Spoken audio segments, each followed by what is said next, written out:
Pues bien, estábamos comentando, vamos a estar estudiando un tema titulado eh, 1 en 8 millardos.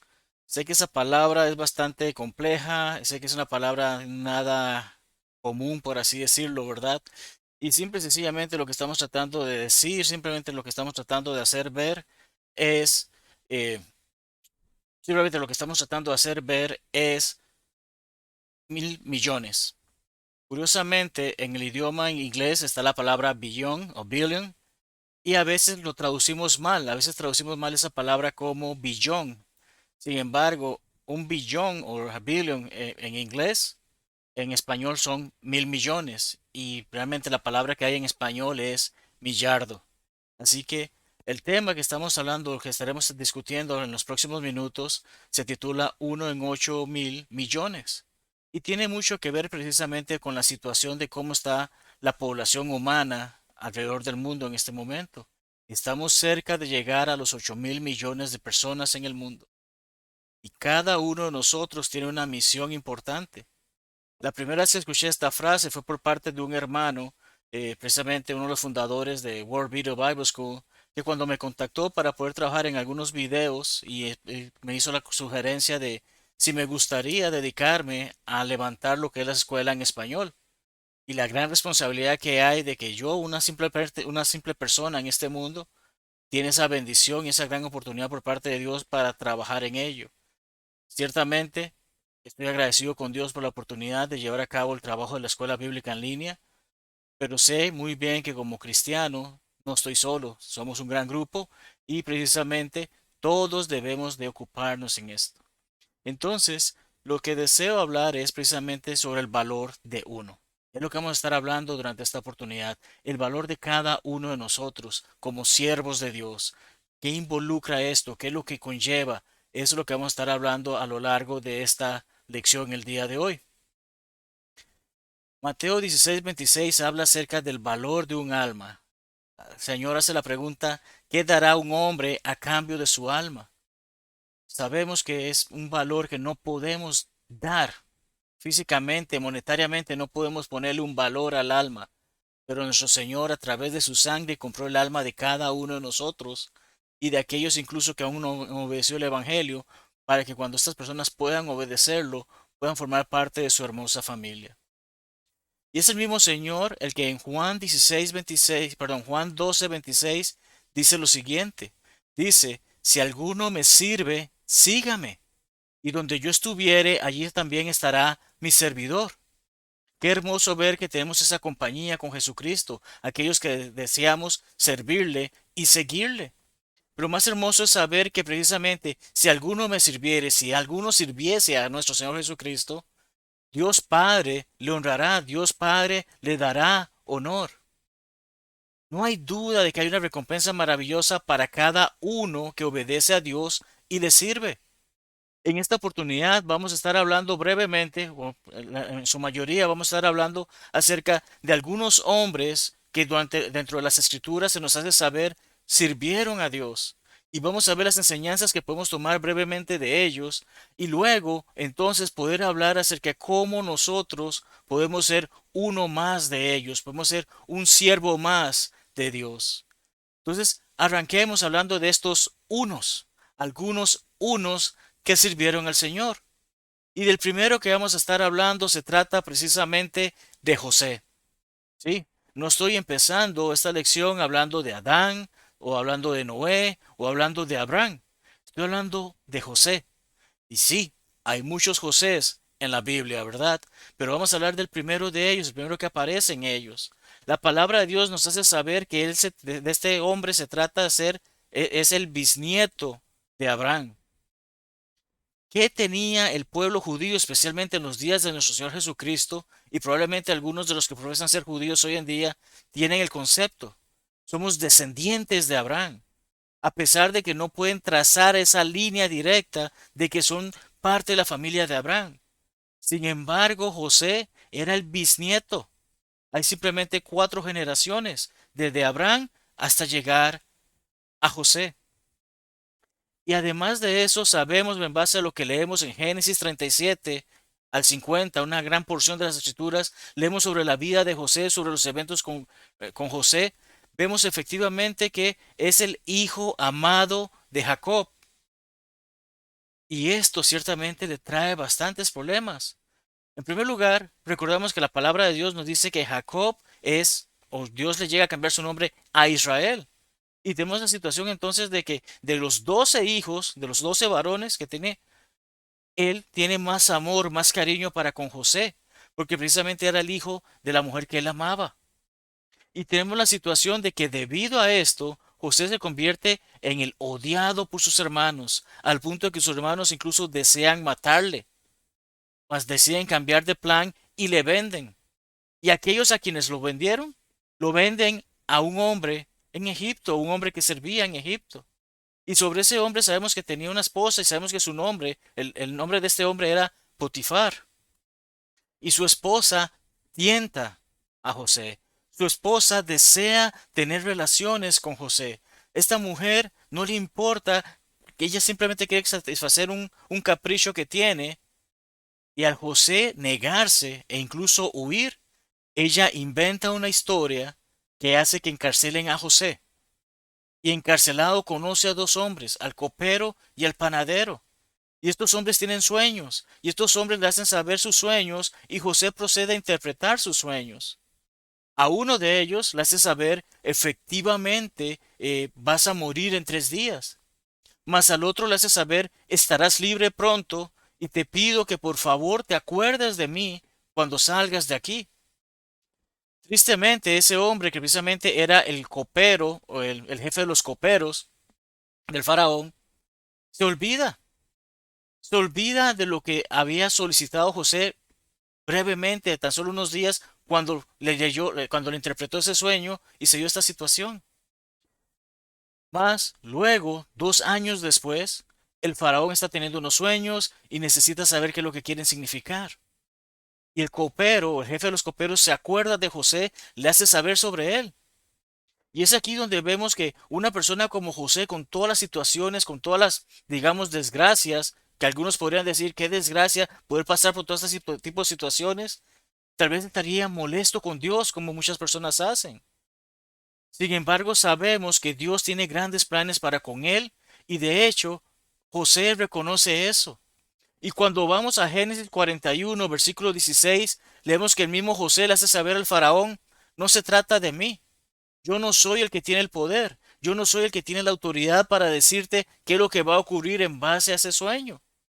Sin embargo, es Dios el que te va a dar respuesta. Y es una respuesta propicia al faraón. A lo largo de ese estudio del libro de Génesis, podemos llegar a ver cómo efectivamente llega a haber gran prosperidad en Egipto, mas llega a haber una hambruna. Y durante esa hambruna, los demás pueblos comienzan a visitar a Egipto para pedir ayuda, y entre ellos los hijos de Israel.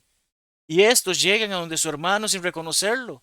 Mas luego José se hace conocer, les hace saber que traigan a su padre, y después incluso les hace saber, múdense y vengan aquí. Y cuidaba de ellos. Dios ciertamente tuvo grandes planes para este siervo. Y así como continuamos repasando brevemente las escrituras, vamos entonces al libro de Éxodo y nos encontramos con otro hombre que sirvió a Dios. Y sabemos su nombre, Moisés. Y es que para cuando Moisés nació, había un nuevo faraón. Y a él no le importaba nada sobre José, no sabía sobre José, no sabía sobre el gran trabajo que José había hecho en Egipto. Lo que sí sabía es que los israelitas eran sus siervos, eran sus esclavos, y eso le importaba. Y era un pueblo que estaba creciendo muy rápido. Y decide, esto no puede continuar, vamos a matar a los hijos varones de esta gente. A las parteras negarse a obedecer al faraón porque preferían obedecer a Dios, que es lo correcto, el faraón entonces hace saber, pónganlos en una especie de cofre, en una especie de caja y tírenlos, pónganlos en el río y que sea el destino lo que decida que pase con ellos.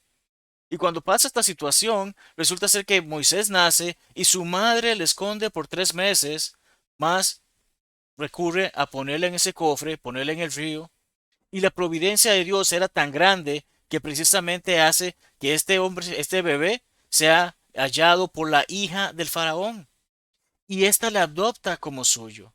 Esta llega y entonces le toma como su hijo, y Moisés va creciendo como un egipcio.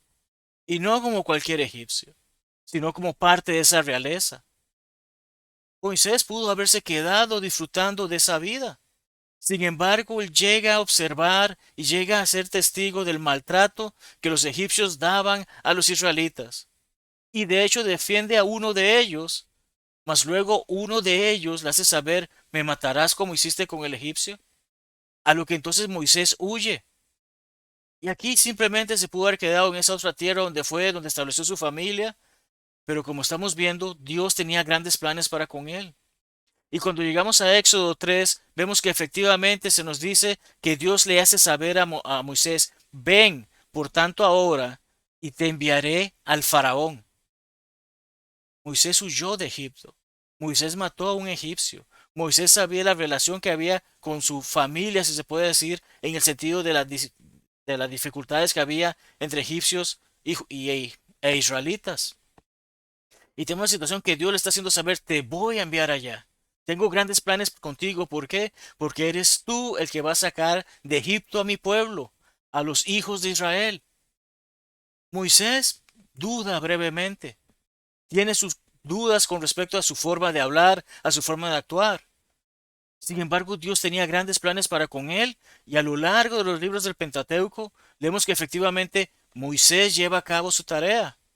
Llega a cometer un error que le causa no entrar a la tierra prometida, pero él estuvo llevando a ese pueblo a través de las murmuraciones, a través de los problemas, a través de todas las dificultades, él estuvo llevando a ese pueblo, guiándolos para que pudiesen ir a la tierra que Dios había prometido a Abraham.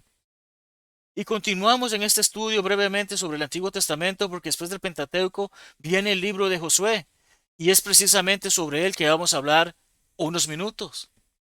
Sabemos de Josué que era uno de los 12 espías, aquellos que fueron enviados a la tierra de Canaán, ¿a qué? A ver la tierra para tomarla, porque Dios se las había dado. Pero de esos 12 espías, 10 volvieron con un reporte malo o maligno. En cierta forma, temían a los hombres que estaban allí. No querían ir allá porque tuvieron temor y prefirieron dar un reporte malo. Y cuando hicieron eso, el pueblo de Israel también se asustó y tomó ese reporte en lugar de las palabras que Josué y el otro espía, Caleb, daban. Están con Dios, Dios está con ellos, pueden tomar la tierra, no hay ningún problema. No les creían a ellos, les creyeron a los otros. Y en base a ese reporte, que fueron por 40 días, estuvieron 40 años en el desierto. ¿Y qué ocurre tras de ello? Tras de ello ocurre que precisamente de los más de 600,000 hombres, varones, que salieron de Egipto, solamente dos entraron a la tierra prometida, precisamente Josué y Caleb. Y al momento en que Moisés se le hace saber que no va a poder entrar a la tierra prometida, se le hace saber sobre quién es el que va a ser su sucesor, quién es el que va a guiar al pueblo de Israel a entrar a la tierra prometida, y se trata de Josué. Pero Josué acaso no sabía todo lo que pasó con Moisés, cómo el pueblo lo trataba. ¿Sabes? En el poco tiempo que tengo siendo cristiano, he conocido casos de predicadores, de ancianos, de diáconos y de sus hijos. He conocido las dificultades que estos pasan sirviendo a Dios. Las murmuraciones por parte de los hermanos, las murmuraciones por parte de la comunidad, los distintos problemas que achacan a ellos. Y muchas veces sus hijos dicen, yo no quiero seguir los pasos de mi papá. Yo no quiero llegar a ser un predicador, un anciano, un diácono, un maestro de Biblia o algún tipo de siervo de Dios. Las hijas quizás dirán, yo no me pienso casar con un cristiano, porque yo no quiero pasar por las penurias que pasaron mi mamá y que las cosas que le hacían a mi papá. Yo no quiero un predicador, yo no quiero un diácono, un maestro, un anciano. Sin embargo, nosotros debemos de reforzar eso en nuestros hogares y hacerles saber a nuestros niños desde que van creciendo lo hermoso que es servir a Dios. Y Josué tenía ese corazón. Josué tomó a pecho el llevar el liderazgo y llevar al pueblo y guiarlos a la tierra prometida, porque Dios tenía grandes planes para con él. Y como leemos en el versículo 9 del primer capítulo del libro de Josué, dice, mira que te mando que te esfuerces y seas valiente. No temas ni desmayes, porque Jehová tu Dios estará contigo en donde quiera que vayas. Hermosas palabras que incluso se las hace saber 3 veces en ese corto fragmento del primer capítulo de Josué.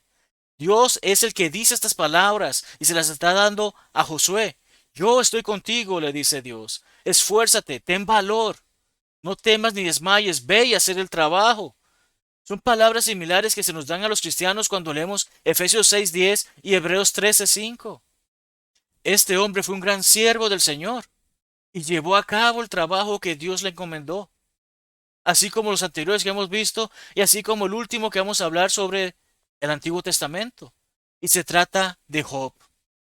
Cuando leemos el libro de Job, leemos acerca de paciencia, leemos acerca de resistencia, vemos acerca de fe. Pero precisamente es interesante como Dios mismo se expresa de Job. Dios mismo hace saber con sus propias palabras que Job era un hombre perfecto y recto. Era un hombre completo de acuerdo a como Dios le veía y era un hombre justo. Y todo esto se reflejaba porque era temeroso de Dios. Cuando hablamos de ser temerosos de Dios, no se trata de, ay, qué miedo tengo, ay, qué terror me da Dios. Se trata del respeto, se trata de la veneración que tenemos para con Dios. Y Job tenía eso. Y una cualidad muy importante que Dios dice sobre Job es que era una persona apartada del mal. ¿Qué quiere decir con esto? La palabra hebrea apartado conlleva la idea de evitar, dejar a un lado, rechazar. Hoy en día muchas personas y tristemente muchos cristianos hacen ver como que un poquito de mal no es tan malo, pero un poquito de mal sigue siendo malo. Ay, es que ver una película con lenguaje soez no hace daño porque eso es el mundo. Ellos no van a hablar cosas buenas. Pero si me hace más daño a mí al estar escuchando. Una película con escenas sexuales. No tengo por qué estar buscando eso. No tengo por qué irme a meter a un lugar en el que sé que se practica el pecado. Debo de apartarme del mal como Job hacía. Dios veía estas características en Job, mas Satanás parece que no. Satanás que pensaba, no, este hombre te sigue porque tú lo tienes bien, porque era un hombre próspero, era un hombre con grandes posesiones, y tenía una buena familia, tenía mucho dinero. Satanás hace ver como que Job por eso seguía a Dios, pero que al momento que Dios le quitara todas sus posesiones, él le iba a dejar. Sin embargo, ¿qué es lo que ocurre? Sin embargo, ¿qué es lo que estamos viendo? No debe de ser así. Satanás, por más poder que la gente piense darle, por más conocimiento que la gente piensa que tenga, no lo es. Dios sabe más. Dios conocía a Job, Dios confió en Job y Dios precisamente le hace saber, pon la prueba, pero yo sé que Él te va a vencer. Y efectivamente así pasó. Incluso cuando Él perdió casi todas sus posesiones, Él no habló mal de Dios. Vemos que cuando es atacado por segunda vez, ese round 2 por parte de Satanás, cuando ya había perdido sus posesiones y Satanás se mete con su salud, su mujer le dice, maldice a Dios y muérete. Así le hace saber, mujer, hablas como una tonta, una mujer fatúa. ¿Por qué haces eso? Y cuando estamos en las buenas, Dios está con nosotros. Cuando estamos en las malas, Dios no está con nosotros, no. Dios está con nosotros. Cuando pasan cosas malas en nuestras vidas, no es por culpa de Dios. Usualmente se trata de que pasó algo malo conmigo porque yo tomé una mala decisión, o pasó algo malo conmigo porque alguien más tomó una mala decisión. Y en el caso de Job fue precisamente Satanás el que tomó la mala decisión para afectarle. Mas este hombre se mantuvo en el camino, este hombre se mantuvo paciente, este hombre simplemente seguía adelante. Y leemos sobre eso cuando llegamos al capítulo 42 de Job, porque vemos los grandes planes que Dios tuvo para con él, porque él supera esta prueba y Dios le bendice, Dios le recompensa. ¿Y qué le hace saber el pasaje? Nos dice que en su postrer estado, en ese momento actual, después de todas estas penurias que había pasado, era mejor que al principio. Recordamos, era un hombre rico, era un hombre con una gran familia y Dios le da el doble. Y algunos dirán, "¿Pero ¿cómo le dio el doble? Sí, veo que le dio el doble de ovejas, camellos, bueyes, asnas, pero solamente le dio 7 hijos y 3 hijas. Y eso fue lo que le había quitado antes. Pero no es así. Ese pasaje en particular, ese versículo 13, es una gran prueba de las escrituras de que hay vida después de esta vida. Ciertamente los hijos de Job seguían vivos a pesar de que habían muerto. Y estos nuevos hijos entonces duplican la cantidad de hijos que tenía Job. Qué hermoso es saber las bendiciones que Dios provee a sus siervos fieles. Pasemos ahora a hablar sobre dos hombres en el Nuevo Testamento. El primero de ellos, Pedro. Cuando hablamos de Pedro, recordamos que fue uno de los primeros discípulos de nuestro Señor, que era un pescador y que para los judíos y las autoridades judías era algo indignante, era un ignorante, no sabía, era pobre, era simple. Un pescador de Galilea, qué bueno puede salir de Galilea, decían ellos. Pero Dios ve las cosas que el hombre no ve. Y Jesús mismo, nuestro Señor, sabe a los hombres que eligió para que le siguieran durante su ministerio en la tierra y para el que habría de venir después de ello. Sobre Pedro recordamos que era impetuoso, tomaba decisiones muy rápidas. A veces hacía las cosas incluso antes de pensarlas. Sobre ello recordamos, por ejemplo, que él fue testigo de muchos milagros y muchas de las enseñanzas de nuestro Señor Jesucristo. Estuvo con él. Pero ¿qué hizo cuando vinieron a llevarse a nuestro Señor? Impetuosamente fue, atacó a Malco y le cortó una oreja. Sabemos que él precisamente era sincero, era genuino, él realmente quería agradar a nuestro Señor, pero muchas veces se quedaba corto. Recordamos cuando nuestro Señor caminaba en el mar y él viene y le hace saber que quiere ir con él y Jesús le hace ven, ven. Y este hombre comienza a caminar en el mar, pero se llenó de miedo que le llevó a la duda y empezó a hundirse. Y nuestro Señor hace saber claramente que eso se trató de falta de fe por parte de él. Y todo este tipo de situaciones, cuando hablamos de Pedro, muchas veces podemos empatizar con él, podemos identificarnos con él. Recordamos los eventos en los que Pedro le hace saber a nuestro Señor que nunca se apartaría de él. Inmediatamente nuestro Señor, ¿qué le dice? Te digo que me vas a negar 3 veces antes de que cante el gallo. Y efectivamente así ocurrió. Efectivamente así pasó. Y ciertamente Pedro llegó a sentirse mal por ello. Pero, ¿lo hemos hecho nosotros en alguna ocasión? No decimos que amamos a Dios, que seguimos a Cristo, que vivimos bajo la palabra, pero cuando se trata de hablar con alguien, no me atrevo a hablar sobre el Señor. Cuando se trata de hacerle saber a alguna persona sobre las bendiciones, no se las hago saber. De hecho, en redes sociales, yo no comparto sermones porque, ay no, es que qué dirán de mí. Cuando debemos de preocuparnos qué es lo que dice Dios de nosotros, ¿verdad? Entonces es importante comprender que podemos empatizar, podemos identificarnos con Pedro. Y es hermoso que a pesar de que negó a nuestro Señor 3 veces, nuestro Señor tenía grandes planes para con él. Y sobre esto sabemos precisamente porque incluso Lucas, cuando registra acerca de la negación de Pedro, antes registra el pasaje que tenemos en pantalla. Lucas 22, 31 al 32, nuestro Señor le dice, Simón, Simón, he aquí Satanás os ha pedido. Puedo tomarme el atrevimiento de cambiar brevemente ese versículo y decir, Marlon, Marlon, he aquí Satanás os ha pedido.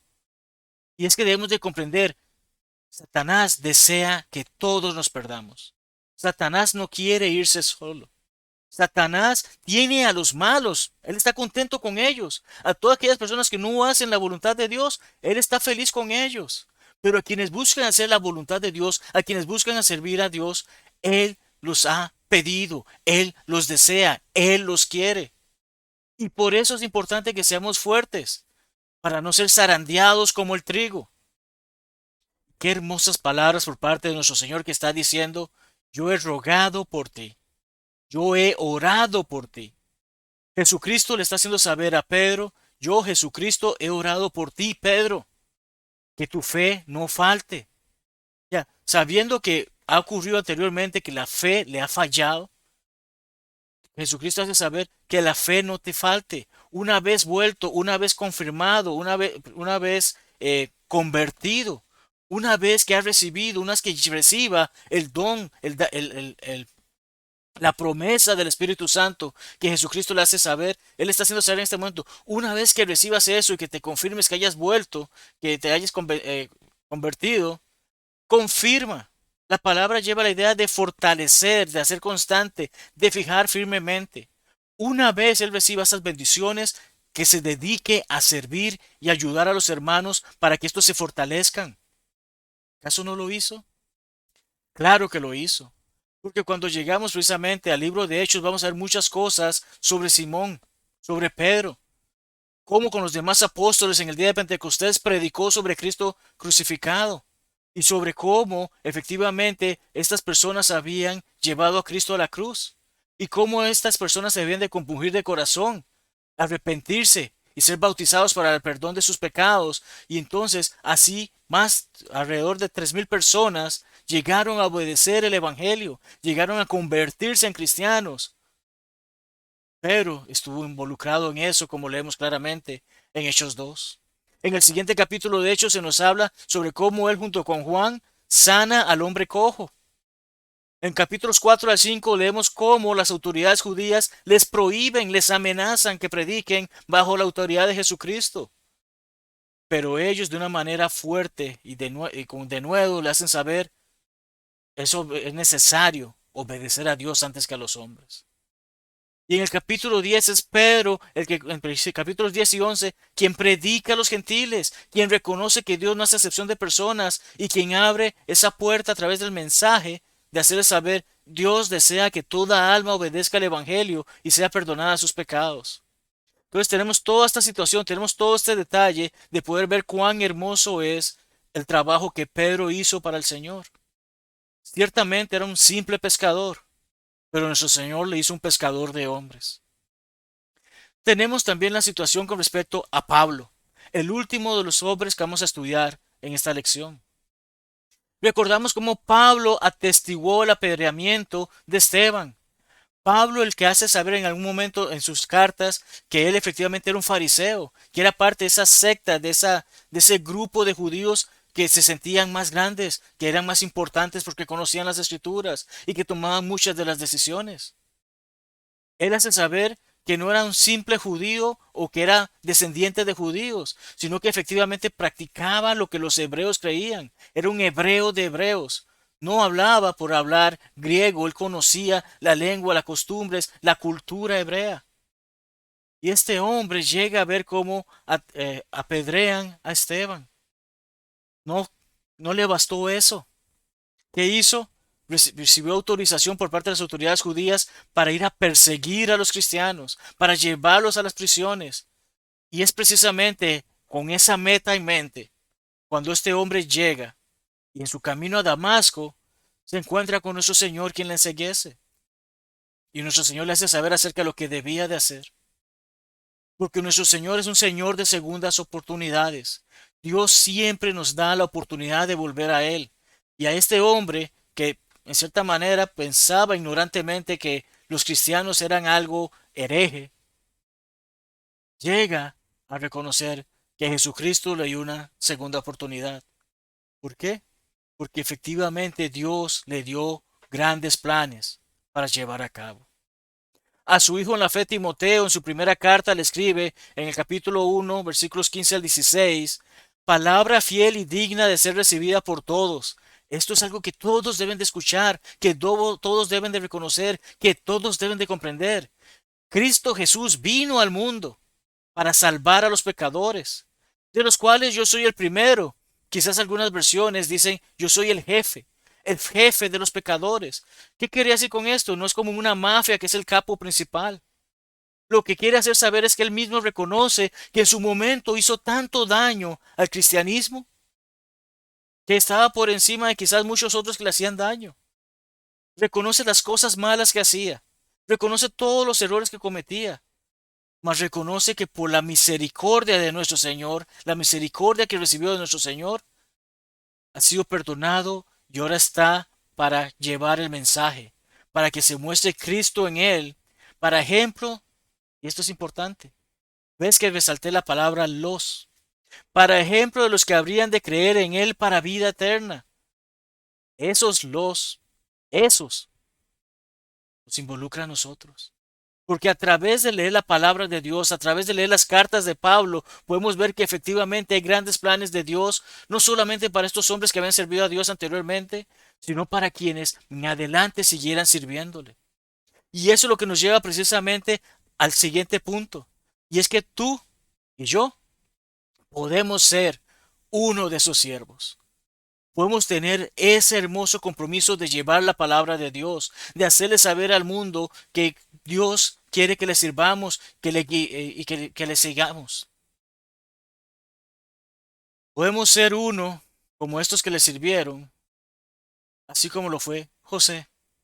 ¿Cómo? Lo podemos hacer al resistir las tentaciones y dar gloria a Dios en todo. 1 Corintios 10:13 nos dice que no hay tentación que no sea humana, o algunas traducciones lo mejoran, la traducción es decir, que no sea común. Esto simplemente quiere decir que las tentaciones que sufrí en el pasado, las tentaciones que sufriré en el futuro, las tentaciones que estoy sufriendo actualmente, no son únicas de Marlon Retana. Hay otras personas que las han sufrido, que las han tenido, que las van a tener o que las están teniendo en este momento. Dios nos da la salida. Dios nos ayuda a resistir esas tentaciones, así como ocurrió con José. Podemos ser como uno de los que sirvió a Dios de la manera como lo fue Moisés, siendo obedientes, humildes y mansos. Qué hermoso pasaje es Filipenses 2:5 al 8, en el que leemos que efectivamente nuestro Señor Jesucristo vino del cielo, se despojó de quien era, se hizo como uno de nosotros y se humilló a sí mismo y fue obediente hasta la muerte y muerte de cruz. Pero especialmente el versículo 5 nos dice que haya en nosotros este sentir, o mejor dicho, este pensar que tuvo Jesucristo. Este pensar que nos hace saber Jesucristo vino a este mundo a servir y se espera lo mismo de nosotros. Se espera que seamos obedientes a Dios. Se espera que seamos humildes, no que seamos arrogantes. Se espera que seamos mansos. Y manso simplemente es tener el control, tener el control bajo poder, el poder bajo control. ¿Qué quiere decir esto? Que incluso aunque yo pueda reaccionar de una manera que no debe de ser, me controlo y no hago eso. Aunque tenga el derecho, no lo hago. Eso es ser manso. Y podemos ser como uno de los que le sirve como lo fue Josué, siendo fieles, siendo valientes, siendo fuertes. Romanos 8:38 y 39, quiero que lo leamos juntos, muchos lo saben de memoria. Por lo cual estoy seguro, Pablo hace saber esto, él está seguro de qué, de que ni la muerte, ni la vida, ni ángeles, ni principados, ni potestades, ni lo presente, ni lo porvenir, ni lo alto, ni lo profundo, ni ninguna otra cosa creada nos podrá separar del amor de Dios que es en Cristo Jesús, Señor nuestro. Lo que está haciendo saber es mantengámonos firmes, mantengámonos fieles, mantengámonos fuertes, seamos valientes. La vida va a poner muchos obstáculos, Satanás los va a poner, pero así como Josué podemos superarlos y podemos salir adelante y llegar a esa tierra prometida que sabemos que es el cielo. Podemos ser como uno de los que le sirve tal como lo fue Job, siendo pacientes y confiando en Dios siempre. De hecho, Santiago escribe en el capítulo 5, versículo 11, que tenemos por bienaventurados a los que sufren. Aquí se está refiriendo en el versículo 10 a los profetas. Ellos son bienaventurados. Habéis oído de la paciencia de Job y habéis visto el fin del Señor, que el Señor es muy misericordioso y compasivo. Qué hermoso saber todo esto, qué hermoso poder ver todo esto. Qué hermoso saber que Dios tiene grandes planes para con sus niños, para con sus hijos, para con aquellos que se entregan a Él. Y por lo tanto debemos ser pacientes y seguir adelante. Podemos ser como como Pedro, proclamando la palabra de Dios, haciéndolo con fortaleza, con valentía, sabiendo Dios está con nosotros. Obedecerle a Él antes que los hombres, como leemos en Hechos 5:29. Y ciertamente podemos ser como uno de los que le sirvió, en este caso, Pablo, como le vimos hace unos minutos.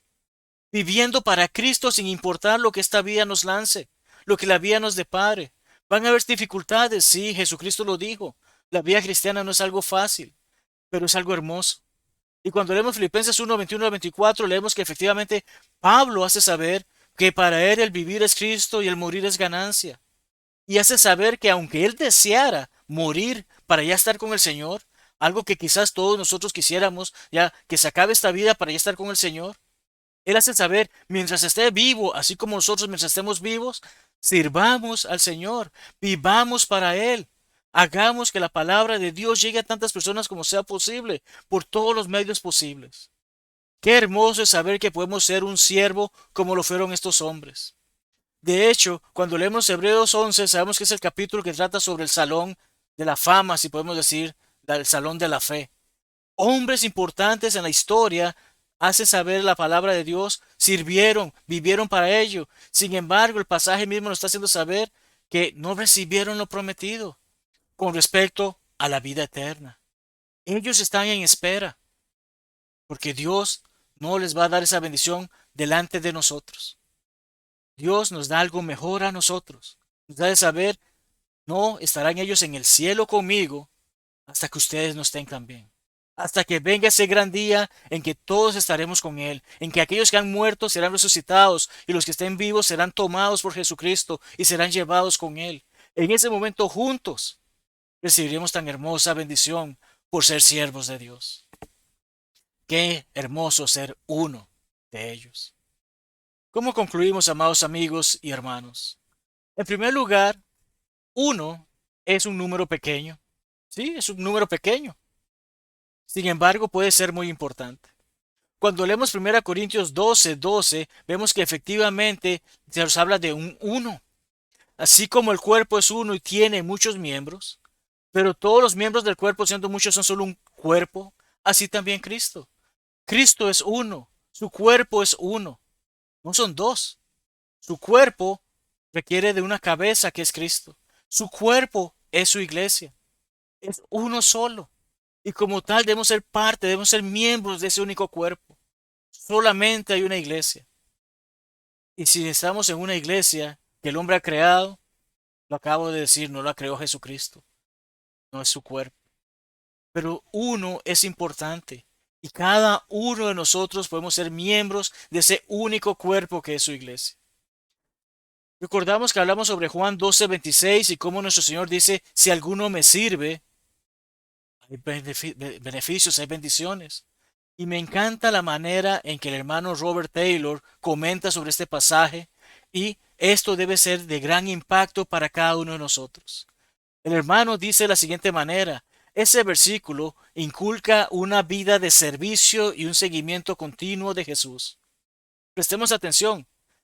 Una vez que obedezco el Evangelio, no sirvo para mí. No se trata de mí. Se trata del Señor. Estoy para servir al Señor continuamente, seguirle a Él. Cristiano significa seguidor de Cristo. Así de simple. Estoy para seguir a Cristo, estoy para imitar a Cristo, estoy para vivir de acuerdo a lo que Cristo espera, porque ya no vivo yo, mas vive Cristo en mí. Gálatas 2:20. Y vemos las recompensas que hay porque se fijan promesas hermosas, preciosas. La comunión espiritual con Jesús. Vivimos con Él al servir. Y el honor otorgado por el Padre, que cuando llegue ese gran día podamos estar con Él y podamos vivir con Él. Finalmente, el cristianismo no se trata de una banda de un solo hombre. Quizás los hayas visto en las calles, en la televisión o en el internet, un hombre que al mismo tiempo toca varios instrumentos. El cristianismo no es así. El cristianismo no es algo que puedas hacer por ti solo. El cristianismo requiere que tú tomes la decisión de obedecer el Evangelio. Pero Dios sabe que una vez que obedeces el Evangelio, la vida no es fácil. Y Dios para ello nos ha dado una hermosa familia que es la iglesia. Cuando leemos 1 Corintios 3:9, leemos que dice nosotros, hablando de Pablo y de Apolos. Lo que hace saber es, en ese momento ellos son servidores de Dios, colaboradores de Dios. Pero hoy en día todo cristiano tiene esa oportunidad de servir a Dios, de ser colaborador de Dios, de llevar la palabra para que otras personas puedan venir al Señor. Y de esa manera todos los que obedecemos somos labranza de Dios, edificio de Dios. Debemos poner nuestro grano de arena en servir a Dios para que esta obra siga creciendo. Es así de simple. Pues bien, tengo una última pregunta. Una pregunta que solamente tú te puedes responder en base a lo que hemos estudiado en esta noche. Hoy quiero que pienses que puede ser uno que tendrá un gran impacto sobre los 8 millardos o los 8.000 millones de personas que ya casi están en el mundo. Estamos cerca de ese número. Y por qué no, de muchas más que vendrán después. Puede ser uno que impacte en ellos por medio de vivir para Cristo, servir a Cristo y entregarte a Cristo. ¿Deseas aceptar ese reto? Es probablemente que estés escuchando este mensaje y no seas cristiano aún, o que no hayas obedecido el Evangelio como las Escrituras lo establecen. Es hermoso saber que nuestro Señor nos hace saber a través de los escritos de Lucas, en capítulo 15, versículos 7 y 10, que aquellos que están en el cielo, estos seres celestiales, se regocijan, se gozan cuando uno que es pecador se arrepiente. Puede ser que seas cristiano, que hayas obedecido el Evangelio, pero no estás viviendo para servir al Señor. Y en ese tipo de sentidos deseo que salgas de tu zona de confort y empieces a servir a Dios. No vaya a ser que sea muy tarde y que vayas a decir Señor, Señor, y Él te diga que no te conoce. Y si eres del grupo de los que han obedecido el Evangelio y viven sirviéndole a Él, deseo decirte gracias. Gracias, sigue haciendo el trabajo. No te rindas. Sabemos que no es fácil, pero es el trabajo más hermoso que hay en esta vida. Con estas palabras culmino deseando que puedas tomar la decisión que Dios espera que tomes.